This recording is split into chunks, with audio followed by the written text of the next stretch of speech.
નમસ્કાર. આજે આપણે ફરી મળ્યા છીએ તો આજે વધુ એક દવા બનાવતા શીખશું. આજે જે આપણે ગોળી બનાવવાના છીએ એ ખાસ કરીને શરદી ઉધરસ અથવા તો ગળાના રોગ એટલે કે અવાજ બેસી જવો, ગળામાં કફ થવો, ગળામાં સોજી જવું અથવા તો ગળામાં કોઈ પણ ઇન્ફેક્શન થવું એના માટે છે. આ ખાસ કરીને એની અક્સિર દવા છે. તો આજે જે દવા આપણે બનાવીએ છીએ એમાં જોઈએ શું શું જોઈશે.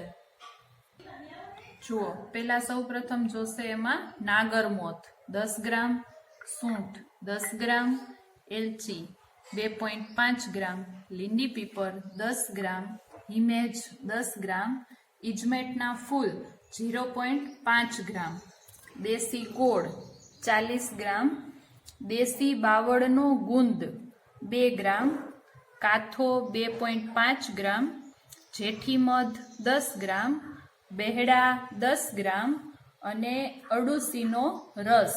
આ બધા જે પાવડર લીધેલા છે એ બધાને આપણે મિક્સ કરશું અને એની જે આપણે ગોળી બનાવવાની છે એ આપણે અરડુસીના રસમાં બનાવશું. એટલે અરડુસીનો રસ જે પ્રમાણે જોઈએ એ પ્રમાણે. જુઓ, હવે છે આપણે એક વાસણમાં આપણે જેટલી વસ્તુ લીધેલી છે એ બધાનો આપણે ઝીણો એકદમ પાવડર બનાવી નાખ્યો છે. હવે એ પાવડર છે એ બધો મિક્સ કરશું.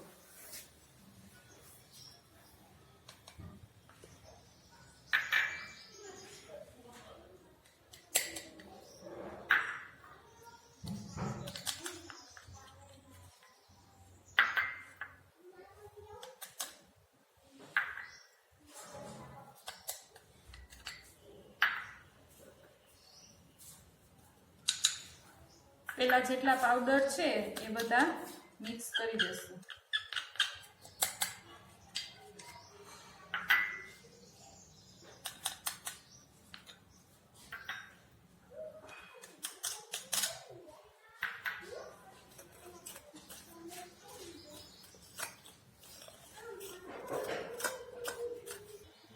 જો હવે દેશી ગોળ છે એને પાવડરમાં નાખી અને પાવડર સાથે એકદમ વ્યવસ્થિત મિક્સ કરી દેશું.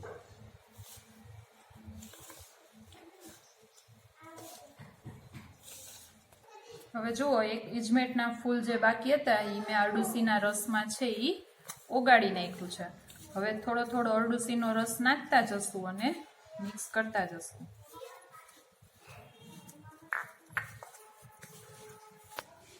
જુઓ, આ રીતે છે એ બધું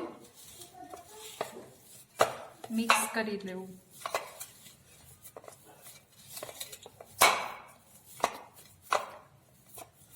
મિક્સ થઈ ગયા પછી હવે આપણે એની નાની નાની ગોળી બનાવશું.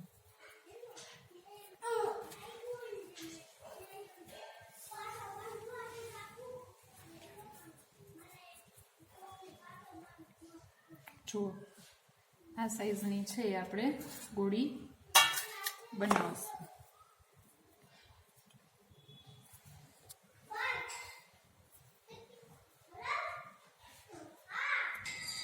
જુઓ, આ ગોળી છે એ બની ગઈ છે. હવે આ ગોળીને આપણે એકદમ સુકાવા દેવાની રહેશે.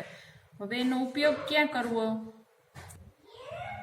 શરદી ઉધરસ થયા હોય અથવા તો ગળું ભરતું હોય અથવા તો ગળામાં કફ થયો હોય, શરદી થતા પહેલા જ્યારે આપણને એકદમ ગળું ભરે છે ત્યારે છે, અથવા તો ગળાના કોઈ પણ જાતના રોગ હોય, દુખાવો થતો હોય ત્યારે તમે આ ગોળીનો ઉપયોગ કરી શકો છો.